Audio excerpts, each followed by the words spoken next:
좋으신 하나님이 주시는 은총과 또 평화가 이 오후 시간에 사랑하는 여러분들에게 있기를 빕니다. 지난 오후 시간에는 3년 6개월 동안 이스라엘 땅에 비가 내리지 않게 하고 또 비를 퍼부을 폭풍우가 이스라엘 땅을 뒤덮게 했던 엘리야의 능력에 대한 이야기를 나누었습니다. 하지만 이와 같은 일들이 일어날 수 있었던 것은 엘리야가 가진 초능력 때문이 아니었습니다. 또 엘리야는 실제로 그런 초능력과 같은 것들을 가지고 있지도 않았습니다. 엘리야의 능력은 곧 살아계신 하나님의 능력이었죠. 얼토당토 않은 이 말도 안 되는 엘리야를 통해, 엘리야의 삶을 통해, 또 엘리야의 그 선언을 통해 하나님이 이토록 놀라운 일을 행하신 데에는 그만한 이유가 있음을 우리는 알았습니다. 하나님이 엘리야 편에 설 수 없도록 하나님을 제한시켜 버렸던 엘리야의 행동 때문이었습니다. 그 행동이 무엇이었습니까? 기도였습니다. 엘리야는 3년 6개월 지속되었던 그 가뭄을 끝내기 위해서 하나님 앞에서 철저하게 엎드려서 기도합니다. 그가 기도의 장소로 선택했던 이 장소 역시 자신의 기도에 하늘로부터 강력한 불이 떨어짐으로 응답하셨던 갈멜산 꼭대기였습니다. 엘리야는 갈멜산 꼭대기에서 하나님의 살아계심과 능력을 경험했죠. 그러니 엘리야는 다시 한번 이 장소로 올라가서 기도하게 됩니다. 가장 쉬울 것 같은 것이 기도인데 막상 하려고 보면 기도만큼 어려운 일이 또 없습니다. 목사인 저에게도 기도는 늘 힘들고 어렵습니다. 여러분 한번 생각해 보시겠어요? 어떤 사람이 과연 하나님 앞에서 꾸준하게 기도하는 사람일까요? 간절한 기도의 제목이 있는 사람, 문제와 어려움을 만난 사람, 고난과 환난 당한 사람들일까요?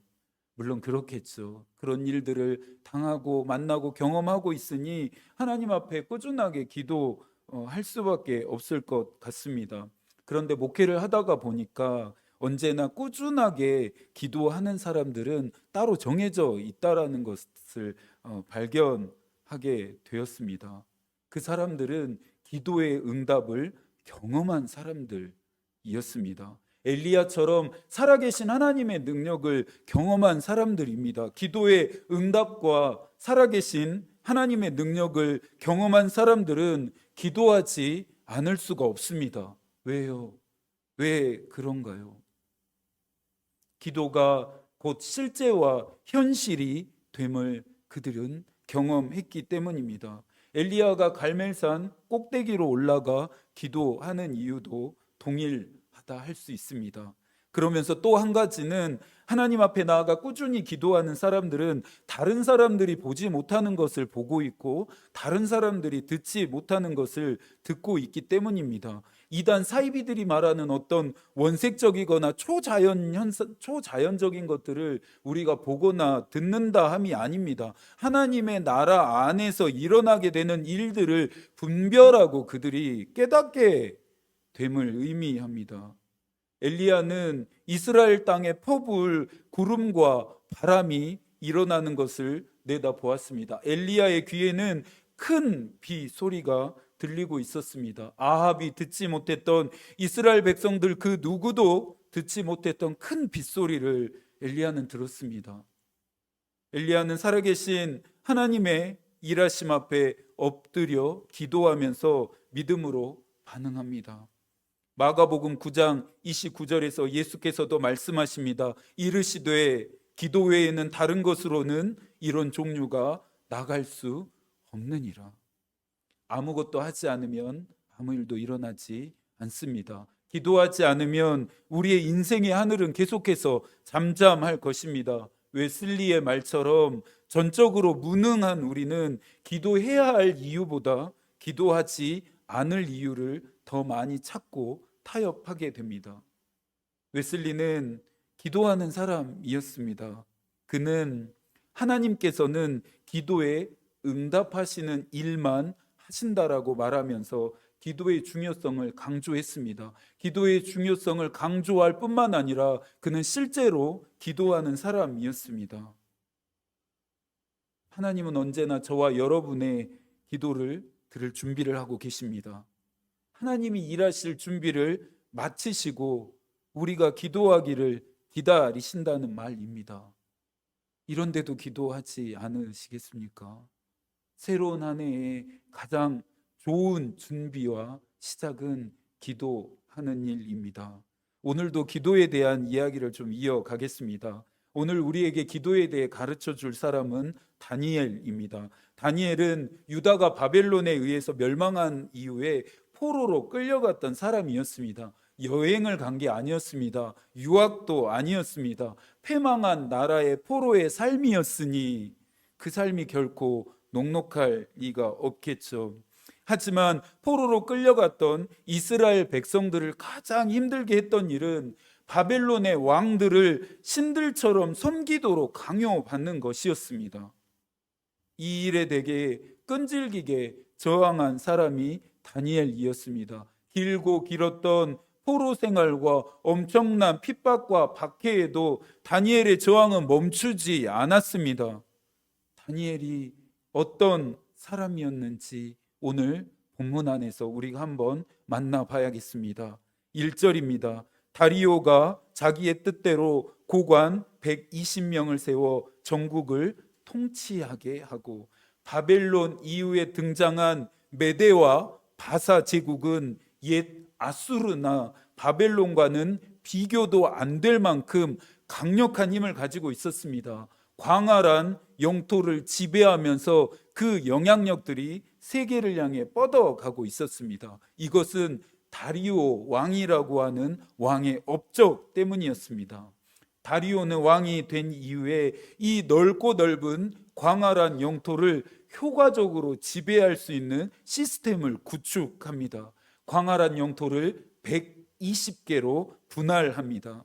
각각의 분할된 이 영토들을 자기 대신해서 다스릴 사람을 세우는데요, 그들의 명칭을 오늘 본문에서는 고관이라 부르고 있습니다. 일종의 총독을 세운 셈입니다.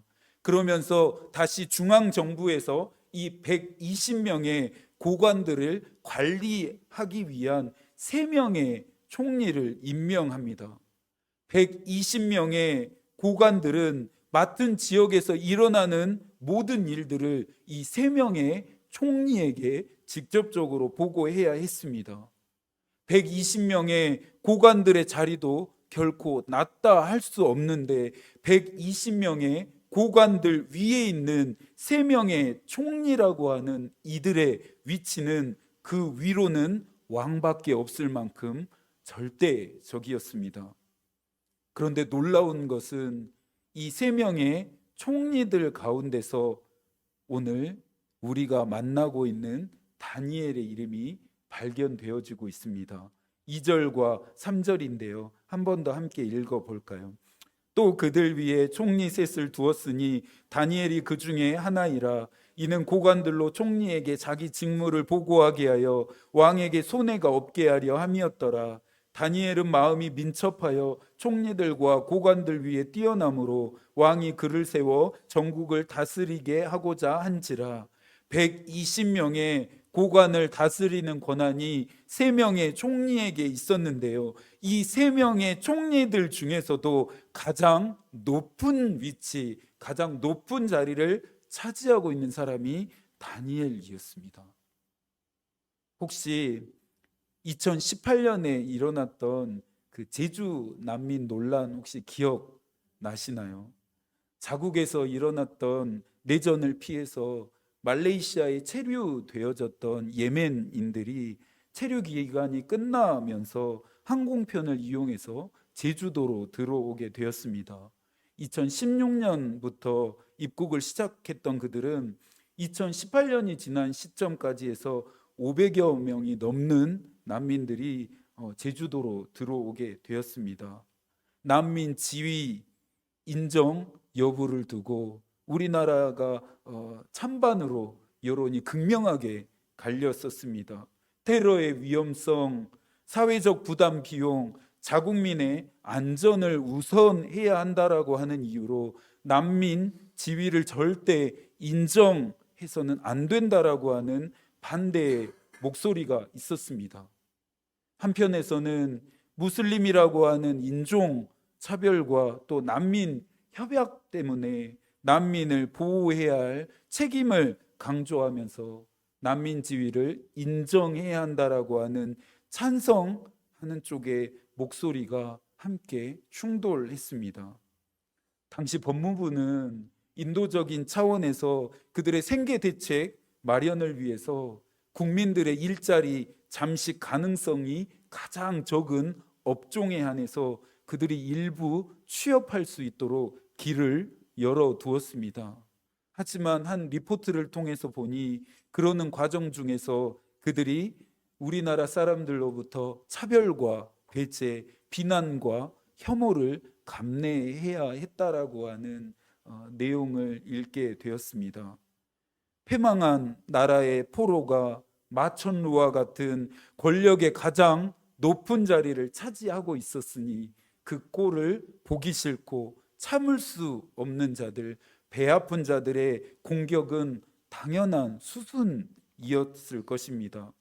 두 명의 다른 총리들과 고관들과 모든 지위에 있는 자들은 어떻게 해서든지 다니엘을 그 자리에서 끌어내리려고 합니다. 털어서 먼지 안 나오는 사람이 없다라는 말이 다니엘에게는 통하지 않았습니다. 어떻게 해서든지 다니엘을 흠집내려고 그들이 다니엘을 털었지만 다니엘에게는 작은 먼지조차 나오지 않았던 것입니다. 집요하고 간사했던 그들은 다니엘이 가지고 있었던 하나님을 향한 믿음이 결국 다니엘을 그 자리에서, 가장 높은 자리에서 끌어내리게 하는 트리거임을 직감하고 즉시 행동에 옮깁니다. 7절부터 9절까지의 말씀인데요, 이 말씀도 저희가 한 번 더 읽어볼까요? 나라의 모든 총리와 지사와 총독과 법관과 관원이 의논하고 왕에게 한 법률을 세우며 한 금령을 정하실 것을 구하나이다. 왕이여, 그것은 곧 이제부터 30일 동안에 누구든지 왕 외에 어떠한 신에게나 사람에게 무엇을 구하면 사자굴에 던져놓기로 한 것이니이다. 그런즉 왕이여, 원하건대 금령을 세우시고 그 조서에 왕의 도장을 찍어 메대와 바사에 고치지 아니하는 규례를 따라 그것을 다시 고치지 못하게 하옵소서 하며, 이에 다리오 왕이 조서에 왕의 도장을 찍어 금령을 내리니라. 이 내용이 이해가 가십니까? 지금으로 말하면 특별법이 통과된 것입니다. 특별법의 골자는 무엇입니까? 이 다리오 왕 외에 다른 신에게 기도하는 자는 사자굴에 넣는 처벌을 주자는 것이었고, 이 특별법은 30일 동안만 한시적으로 시행하되 대신 이 법률이 기록되어진 조서에 왕의 도장을 찍어서 절대 그것을 변경하지 못하도록 하는 것이었습니다.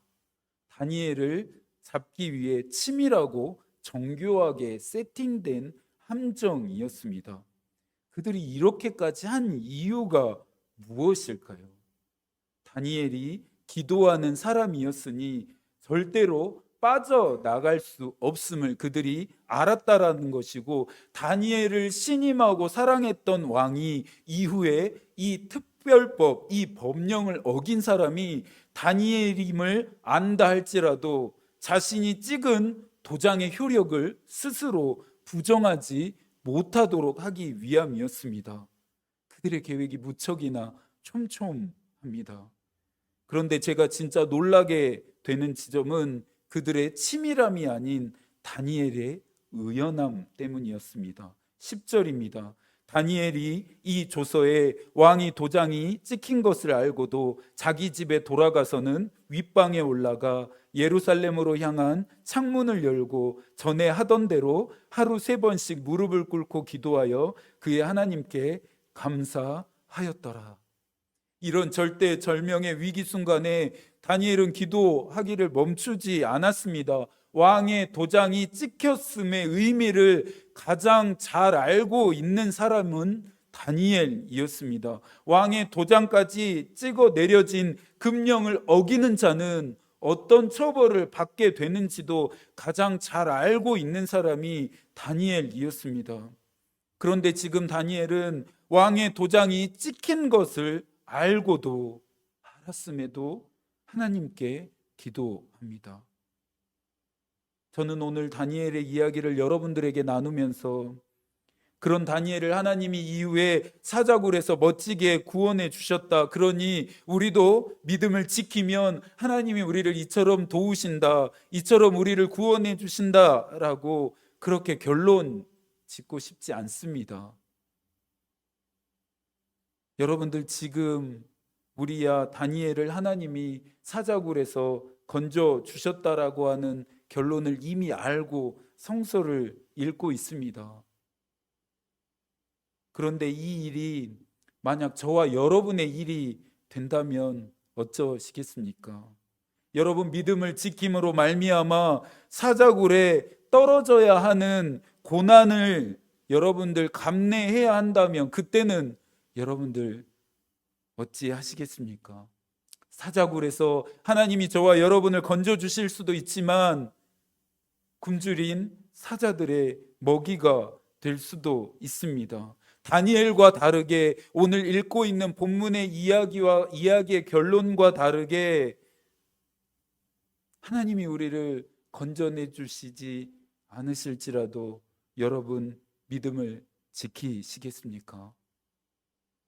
결코 쉽게 대답할 수 없습니다. 쉽게 응답할 수 없는 상황이죠. 다니엘이 왕의 도장이 찍혔음을 알고도 기도했음은 이후에 일어나게 되어질 어떠한 상황이라도 기꺼이 받아들이겠다라고 하는 결단이며 응답이 포함되어져 있습니다. 스코틀랜드의 종교 개혁자로 알려진 존 낙스는 기도하는 한 사람이 기도하지 않는 한 민족보다 강하다라고 하는 유명한 말을 했습니다. 그는 일생 동안 환난 날에 나를 부르라라고 하는 말씀을 붙들고 기도하며 살았습니다. 당시 카톨릭 신자였던 스코틀랜드의 메리 여왕은 100만 명의 군대보다 존 낙스의 기도가 더 두렵다라고 말할 정도였습니다. 기도하는 다니엘은 메대와 바사 제국의 전체보다 더 강했습니다. 그는 하나님께 기도하는 사람이었기 때문입니다. 당연히 다른 2명의 총리와 고관들과 수많은 지위에 있는 자들이 다니엘을 두려워할 수밖에 없었습니다. 왕의 도장이 찍혔음을 알고도 다니엘은 늘 하던 것처럼 자신의 기도의 방에 올라가서 예루살렘을 향한 창문을 열어놓고 하루에 3번씩 무릎을 꿇고 하나님께 기도합니다. 엘리야가 무릎을 꿇은 장소는 갈멜산 꼭대기였죠. 오늘 다니엘이 기도하기 위해 무릎을 꿇고 있는 곳은 자신의 기도의 방이었습니다. 오늘 우리가 기도한다고 해서 감옥에 갇히거나 처형되지 않습니다. 얼마든지 기도할 수 있고 언제라도 기도할 수 있습니다. 만일 오늘날에도 왕의 도장이 효력을 발휘한다라면 과연 믿음을 지켜낼 수 있는 사람들이 얼마나 될까요? 다른 누구보다 내 자신에게 설교를 준비하면서 먼저 물었습니다. 다니엘과 같은 상황이 된다면 나는 내 믿음을 지킬 수 있을까? 설교한 대로 나는 행동할 수 있을까? 내가 믿어온 믿음대로 나는 믿음을 지킬 수 있을까? 제 자신에게 먼저 물었습니다. 부끄럽지만 쉽게 대답할 수 없었습니다. 그런데 우리는 왕의 도장의 위력보다 더 작은 것들에 타협하고 있는 것 같습니다. 바쁘니까, 피곤하니까, 힘드니까, 해야 할 일이 많으니까, 다음에 하면 되니까 이유들이 많습니다. 기도하지 않을 이유들을 얼마든지 찾고 있고 되고 있습니다. 목사님, 제 상황을 아시면 기도해야 한다고 말 못하실 거예요. 상황을 이해하지 못하는 것 아닙니다. 그러면 그렇게 말씀하시는 여러분들 앞에 예, 상황이 정말 그러니 기도할 수 있을 때 그러면 기도하십시오라고 제가 말해야 할까요? 바쁘지 않고 피곤하지 않고 힘들지 않고 쉴 때, 기도하실 때, 기도하실 만할 때 그때 기도하시면 되겠네요라고 목사인 제가 여러분들에게 그렇게 이야기하면 될까요? 아니요. 저는 그렇게 하지 않겠습니다. 저에게 맡겨진 사명은 여러분의 영혼에 하나님의 도장을 찍는 일입니다. 하나님의 도장의 효력이 여러분의 믿음에, 여러분의 영혼에, 여러분의 삶에 적용되어지게 하는 것이 제 일입니다.